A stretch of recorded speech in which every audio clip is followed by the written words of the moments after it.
If we don't teach sex ed, pornography will.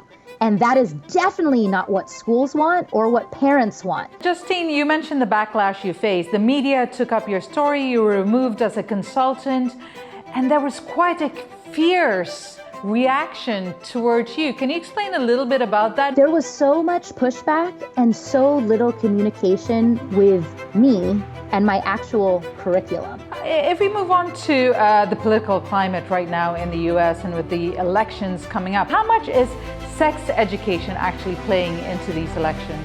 Well, if we are going to elect a Republican candidate in this election, there's going to be major repercussions if Project 2025 comes to fruition. And this wish list has drastic ramifications to the well-being of especially young people and what sex education looks like.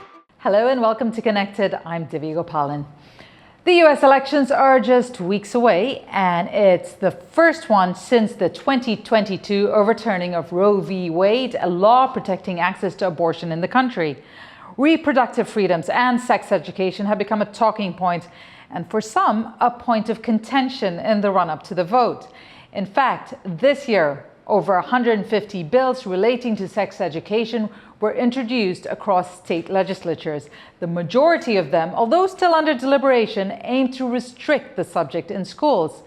And as US policies, even those domestic, often have a knock-on effect on the rest of the world, we'll be taking a closer look at the divisive nature of sex education and how it's likely to be impacted by the November vote.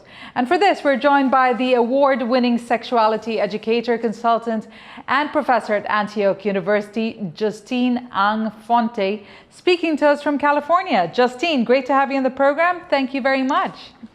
Thanks for having me, Divya. I would like to start with your background. You were a maths teacher, but then you changed fields, so to speak, to become a sex educator. Can you tell us what prompted you to do that? Yeah, many years ago, I was a math teacher and I was working with a group of 8th grade students. And in my 8th grade math class, I had 2 students that were already parents and 2 students who were already pregnant. And in the United States, 8th grade is around 13 to 14 years old, but I had a lot of 14 to 16-year-olds. And a lot of that is connected to the fact that the health gap was very real. They were not getting sex education in the abstinence-only state of Texas at the time that I was teaching there, and it was having a direct impact on their academic achievement. So with having those 4 students who were directly impacted by their reproductive health and the lack of knowledge and how to really take care of their bodies, it was one particular student who did not know she was having her period for the last 3 years, and it was cause of her to be absent for half the school year every single time she had a period. So she was held back for 2 years, and it was very clear to me that the lack of sex education in a school and in the States had a direct impact on their ability to actually learn and be present in school. Yet, at the same time, Justine, and despite how troubling those scenarios are, there is a political resistance towards sex education, as we mentioned some of those bills that are trying to get pushed through. Is this a reflection also of public sentiment? Why is there this political pushback, and how does the wider population feel about this? Yeah, I think that a lot of the political pushback stems from a misunderstanding as to what is even covered in sex education. Comprehensive sex education is really about equipping young people in schools with the knowledge to take care of their body so that they can actually have healthy relationships with it and with other people. It's all about body safety, teaching about boundaries, teaching about consent, teaching about anatomy. And then also looking at identity. Who are you as a person? How do you relate to other people in your life? And how do you do so safely? But this is not what a lot of people who are against sex education think that it is.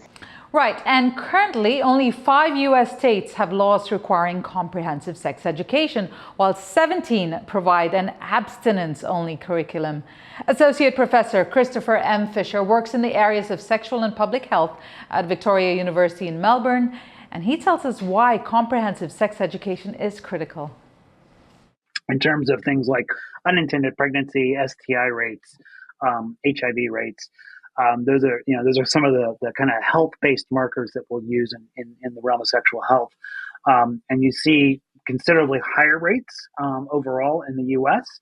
And a lot of that, I think, stems from, in the research that has been done in this space, has really pointed to a big division in the United States in terms of how sex education is delivered. So there are some areas of the U.S. where they're using a comprehensive sexuality education-based curriculum, which is what Australia also aims to use. But there are other large portions of the United States that are using an abstinence-only based approach, which is basically saying don't have sex until you're married, and everything will be fine. And so they don't get any information. And there's been a lot of studies comparing those within the U.S. to show that abstinence-only continually does not result in better outcomes for young people. So really the comprehensive sex ed is where we see those improvements in outcomes.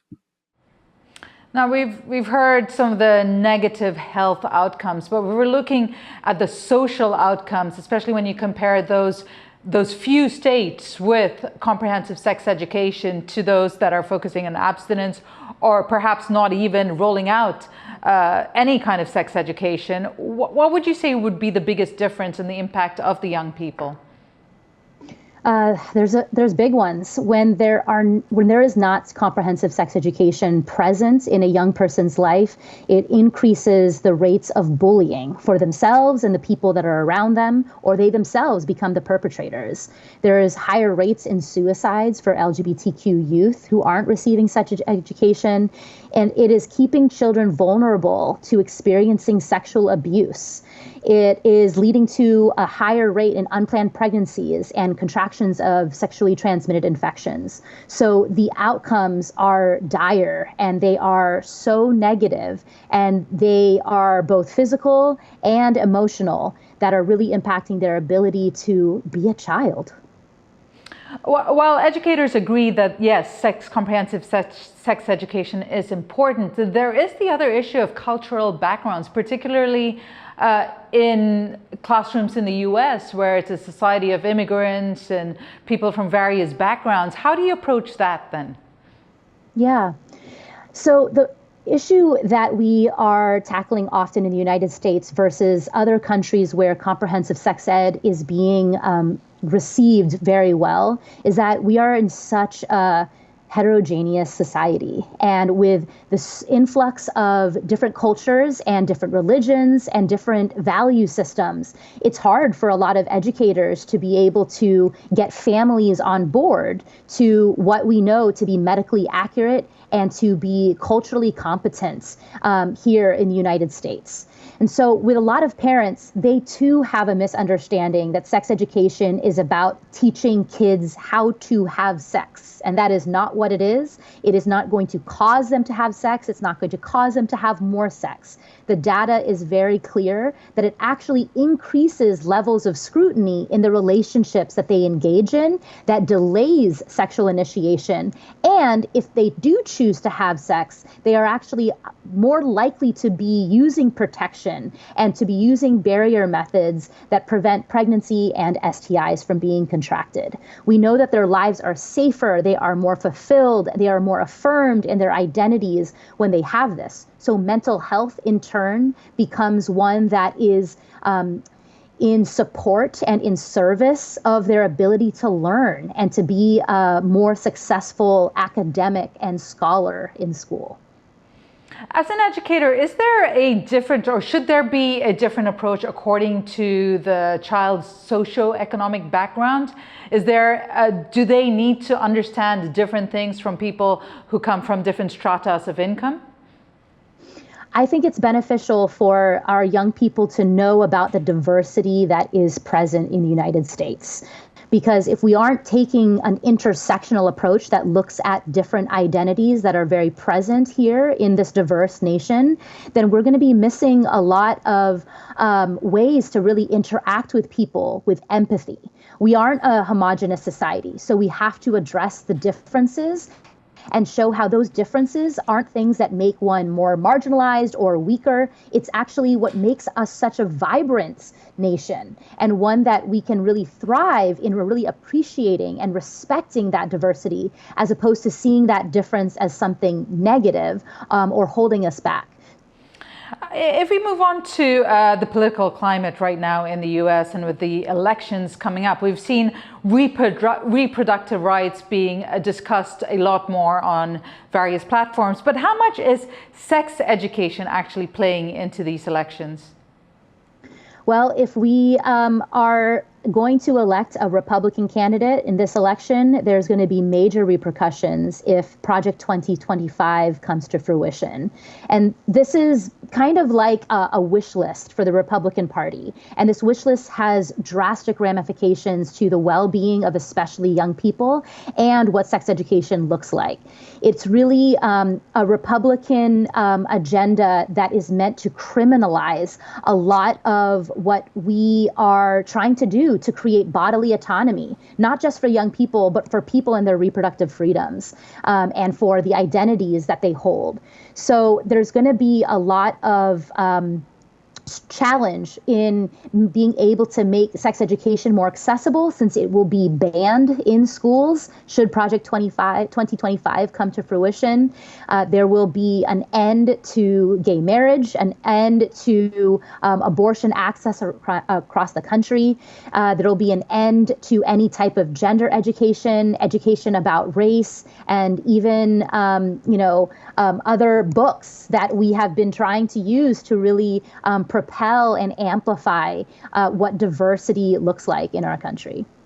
And if we see Kamala Harris take over the presidency, what are you hoping to see when it comes to sex education, or hoping that the Democratic Party will spearhead?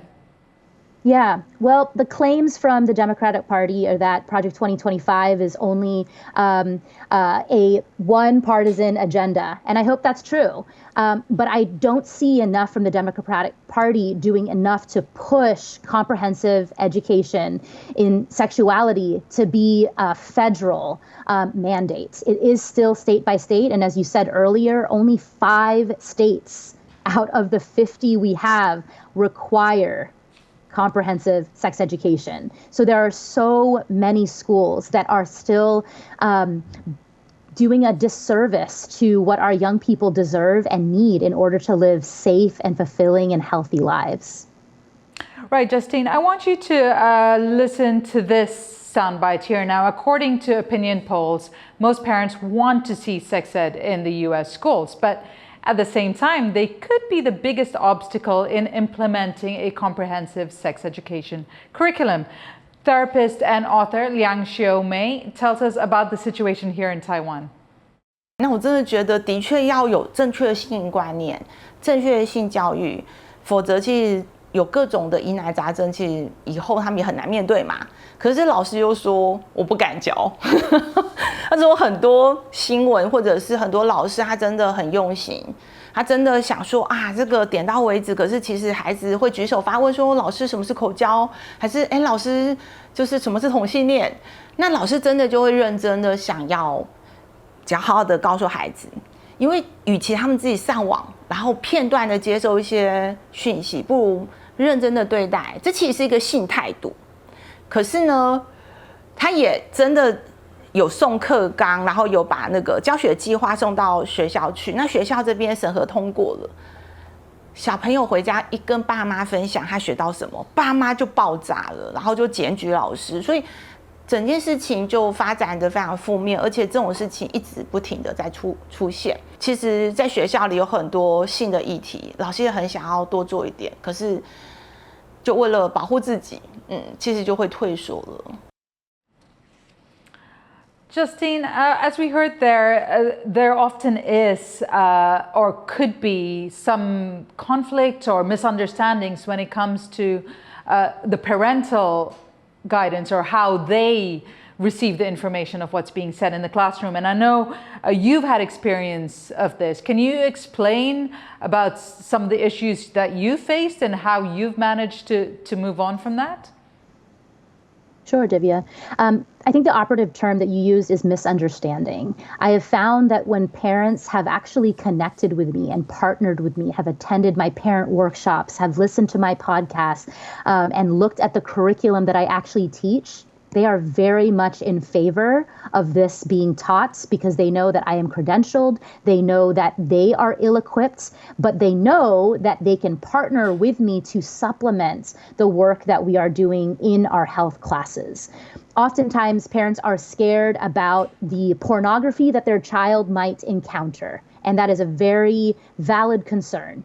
The way that we teach media literacy in schools is addressing that pornography exists, how it is not realistic, how it is not meant to be education, and how what they're seeing is not going to give them ideas on how to engage in sex when they are ready to in a healthy and safe way. Parents, however, often assume that what this media literacy education looks like is that we are showing them pornography, which we are not. Absolutely not. In fact, we are reminding them that this is an adult industry meant for adult consumption. And if you accidentally still come across it, because a lot of pornography companies are very ruthless and making this so accessible to even young people, that these are the things that they should do in order to protect themselves and the things that they should know to differentiate reality versus fiction. And I have also received backlash on a very personal level. And so in 2021, when I was a consultant at a school who had hired me to do a talk to their 16, 17-year-olds about pornography and the hypersexualization that was happening in their grade, parents misunderstood that lesson for me showing them pornography during the school day, which was absolutely not what happened at all. What did happen were excellent questions that were extremely relevant from these 16 and 17-year-olds about things that they have accidentally come across. And they wanted to know from me, someone who studies this work and knows how to deliver answers in an age-appropriate way, if what they are doing is normal, if there is shame behind it, if it is accurate what they are seeing. And unfortunately, if we don't teach sex ed, pornography will. And that is definitely not what schools want or what parents want. And so it's our job to come in and give them the correct information that's medically accurate, that's age appropriate, so that when they inevitably come across misinformation, like in pornography, they'll already know that's fiction. And Justine, you mentioned the backlash you faced. The media took up your story, you were removed as a consultant, and there was quite a fierce reaction towards you. Can you explain a little bit about that? Mainly because this is what many educators and those who want to teach younger children about sex education are afraid of facing. Yeah, there was so much pushback and so little communication with me and my actual curriculum. There were assumptions made about what was there. And even the people who had hired me, even the students who were present for it, even the parents who have always been in favor of the work I was doing, were all of a sudden quiet when their school and their school community were now suffering from a reputational crisis. And that was extremely disappointing because parents for the last 9 years of working at the school that I was at had seen the immense benefit and impact that I was making on their young people in grades kindergarten all the way to 12th grade. In other words, 5 years old to 18 years old. And so a lot of it came down to, I'm uncomfortable with this information. I have experienced sexual trauma myself. This is a touchy subject. Let's just not address it at all or support her. So I decided to resign from the school that I was a director of health and wellness at after 9 years, and have since been flourishing in a freelance career, now as an adjunct professor at Antioch University, writing curriculum for several Department of Healths and Department of Educations. I continue to still work in schools that do hire me to be a consultant for their curriculum, to be a guest speaker in their classes, to be a keynote speaker to their assemblies. And I speak across the whole world, doing a lot of keynote conferences and speaking engagements to train adults who are working with young people to deliver this information, from physicians to PE teachers, from therapists to nurses. And it's really wonderful and encouraging that there are so many adults that are willing to push through that political pushback because they know better and they know how important this work is and how life-saving it is. And it's really good to hear how you've managed to come back on your feet and are still doing what you believe in, and a job and a service that's really important. And now back to Taiwan. Despite being one of Asia's most progressive countries, it's still not providing adequate sex education to many, especially within the formal school system. Isabella Welch reports on the challenges facing educators and parents and how community-driven organizations are trying to fill a gap. This is the all-gender Nest Room, run by the Friendly to All co-parenting organization. It's the first ever children's playground in Taiwan dedicated to sex education. 大家都知道自己是从妈妈的肚子里面生出来的，可是那你是怎么样跑进妈妈的肚子里的？便便啊，便便。The organization is trying to fill a gap created by the lack of sex education within Taiwan's formal school system. 1990年代，越来越多性教育的课程在教科书里面，很大一部分其实在教艾滋防治啊、避孕啊这方面的知识。但是从这样子防治的角度出发，它并不是一个很积极的态度、正向的态度在谈性这件事情，它反而是不要发生这件事情的这个面向。所以，但这样子的态度，同时可能也会让老师觉得说，那我们是不是干脆就不要谈？ According to a recent survey on sex education in Taiwan's elementary and junior high schools, 90% of teachers believe that sex education in elementary schools is essential, but almost 60% are concerned about pushback from parents. 其实性的语汇这件事情有时候是要鼓起勇气的。如果他没有练习过，有可能他一下子面对的就是学生，在这个他可能会拿捏不准。 就是开始想说，哦，对，应该这个可能家长会有什么，那到时候我会没有办法回应，然后很麻烦。绘本这件事情，那我今天 Wang Lishu is an elementary school teacher and also a sex equality instructor. With over a decade of experience in gender equality education, she is well aware of the challenges and struggles teachers face when dealing with the topic of sex. 如果你仔细的去观察，这里面其实不是情欲的问题，不是那个人情欲高涨，所以他对另外一个人。性这件事情，我必须要说，就很多大人是没有受过这些教育，也没有去求过某些答案，有可能很多事情他是没有办法回答的。好，关于性的价值观，来，如果我们没有思考过性的价值观，你怎么教？ To support educators, elementary school teachers and social work NGOs joined forces to form the Taiwan Gender Equity Education Association. It launched in April to provide comprehensive sex education training and to equip educators with the tools they need to teach about sex. 我们在谈身体自主权，常常是在教小朋友说不，可是呢，我们其实很少去教他们说 yes。现行的体制底下对老师的培训，虽然说性别教育是蛮多的，但我们还是会发现，可能很多还是偏向性暴力的防治。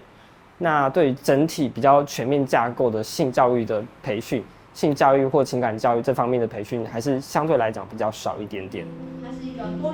In 2019, Taiwan passed a law requiring schools to implement 4 hours of gender equality education each semester, but they are only required to integrate the related concepts into curriculum or activities. There are no specific classes for sex education and gender issues. And it's up to the school's discretion of how it covers the relevant topics. 其实教育现场就是太忙了，然后没有办法好好静下来思考，我们现在要教给孩子的东西是什么？我们到底什么是孩子很需要的？孩子他在这个自我发展的过程里面，他到底需要什么？他到底好奇什么？而不是就是应付这个填报或者是教育部的需求而已。逃不了啊！你说不要逃得了吗？也逃不了，因为我的力气就是比你大。 The all-gender nest room says it's those questions they are trying to address, while giving children the space to ask their own questions that may not be adequately answered at home or within the formal school system. Justine, like the movement we're seeing in the US and many conservative societies in Asia, the bigger push is for abstinence education. Can you tell us why that is and why there is such an issue with that? Abstinence-only education has proven for decades to not be effective at lowering unplanned pregnancies or lowering sexually transmitted infections. But additionally, what it assumes is that if we teach abstinence, that is what the reality is also going to be. And it's really leaving out a large population of people who just need to know how their bodies work and how to take care of it so that whenever they engage in sex, at any point in their life, if they choose to do so, that they know exactly how their body works and what it's all about and how to engage in somebody else's body. We're leaving out a population of people who are also survivors of sexual assaults. And if abstinence only means that they're also not teaching about power dynamics, around boundaries, around consent, around all of those things that empower them to be able to protect themselves and to be able to hold themselves accountable should they be the perpetrator, then we're really not equipping people with the knowledge that they need to be safe. So abstinence-only education is problematic mainly because of that word only. Sex education does not promote sex. It includes abstinence as a choice that someone might make, but it also often has a lot of shame and stigma attached to people who have already had sex or have sex before marriage, whether or not that was something they chose to do. So we need to be talking about all of the different ways to really protect yourself, to understand power and consent and boundaries, and talk about protection, both barrier methods and contraception. Right, and we'll have to leave it there. Thank you so much, Professor Justine Ang Fonte, sexuality educator and consultant, for speaking to us today from California.